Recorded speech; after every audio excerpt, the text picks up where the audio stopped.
Welcome back to the Lars Larson Show. It is a pleasure to be with you, and I'll get back to your calls shortly, but it's a real pleasure to welcome to the program one of my colleagues in the business, Chris Carrino, who, well, he's a sportscaster for the Brooklyn Nets, but he also has a rather unique disease that wasn't quite public knowledge for a long time, although he set up a foundation to try to help people with FSHD about 6 years ago. Chris, it's good to have you on the program.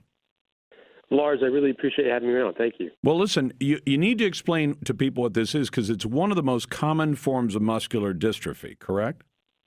It is. And, you know, when I was first diagnosed, I was in my early 20s, and a doctor tells you that you have some kind of a muscular dystrophy. Our generation, we think of the Jerry Lewis telethon, and we think of those, children in wheelchairs. And he said, no, there's a number of different types of muscular dystrophies, and some affect, people as they get to adulthood. And there were signs, in hindsight, there were signs when I was younger that I was, going to be battling this, but it wasn't until my early 20s where it started to be noticeable. And, I learned a word that I never had heard before, and I think a lot of people have never heard, and that's facioscapulohumeral dystrophy, which is FSHD. Also known by another older name. What was it, Jardine? No, it's Landuzzi-Jardine. Is that what it's called? Yes. Wow. Yes, you've researched in there, and that was over 100 years ago when they first discovered that another impronounceable name, and but in the last, they didn't really know anything about it for 100 years, and then about 10 years ago they figured out what causes it. It's the overexpression of a gene called DUX4, and what that's done, Lars, is it's given scientists a target. It's giving them something that they're all in agreement on. But that's a great thing for people with FSHD, but there's still more work to be done.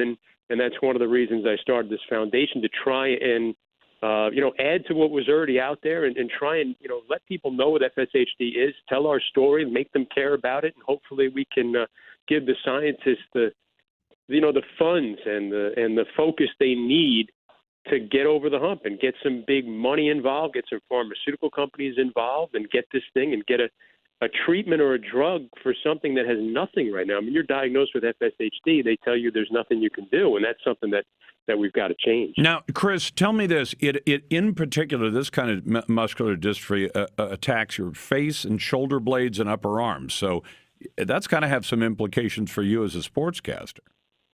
And you know what, Lars, it also affects lower limbs as well. I mean, with me, and it's a progressive disease.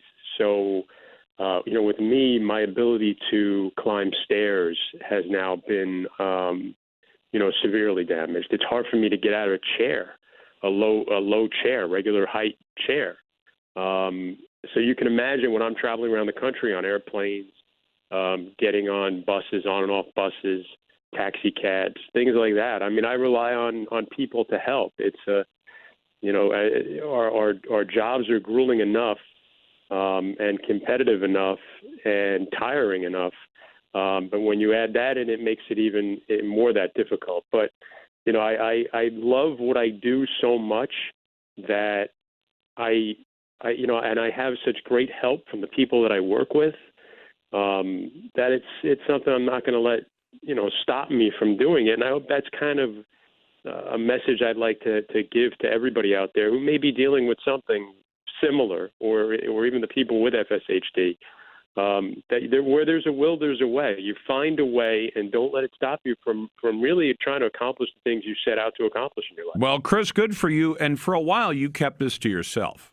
You didn't want to tell people about it. Yeah, it's you're trying to hold on to normalcy as much as you can, and I think being in the public eye, I'm not a big time celebrity, but it was a situation where, especially in the New York area and in the media, I mean, people knew who I was, and I didn't want them to view me any differently. And it's an emotional thing you've got to deal with. But now, as I tell kids and people now that talk to me about it, that tell me a very similar story. I said, when you try and hide it, you live with two burdens. You live with the burden of the disease, and you live with the burden of trying to hide it. And mostly when people get to that point like me where you think you're hiding it, but you're really not. it's obvious.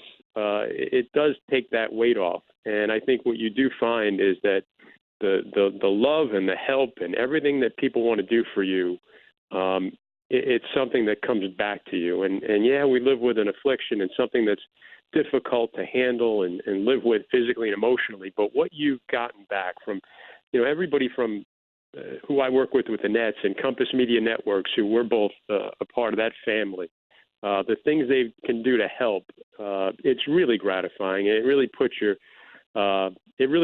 faith in what people are out there and willing to do for you. It's really something that has been touching and makes up for some of the hardships that you have to go through. I'm talking to the man who calls the games for the Brooklyn Nets. So, Chris, where's the website that people can go to? And we'll remind them that about 15 days from now is World FSHD Day. And we'll aim toward that as the time of the year, every year, where you focus on that. How can people find out more about your foundation? So we have a website called fightforchris.com. Very easy to remember, fightforchris.com. It's got everything that you'd want to know about the disease and what we have going on in the foundation. Incidentally, I know you're up in the Pacific Northwest. We just started a bike tour. Or a Memorial Day weekend, I was out in Seattle. We started it from the Space Needle, and it's going to go 54 days. We have a group of riders. There's 6 that are doing the entire length all the way to Brooklyn.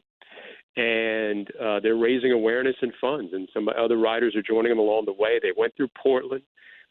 They went to the tip of California today. They're making a left turn heading to Nevada, and it's kind of a tour. They're hooking up with a lot of research facilities, patients around the country, and hopefully just sort of generating awareness and hope for these people and some money along the way. So you could actually, if you go to fightforchris.com as well, you can read all about the bike tour, follow their progress. We're on Facebook, all that kind of stuff. We put fun videos up of it. So, I appreciate you letting me spread the word, and I hope everybody out there will maybe check it out, fightforchris.com, and learn something about something that a lot of people are going through that I bet they never knew about. The ailment is called FSHD, like Frank Sam Hotel David, and FSHD, the Chris Carrino Foundation, and Chris calls games for the Brooklyn Nets. Chris, it's a pleasure to have you on, and the best of luck to you and yours.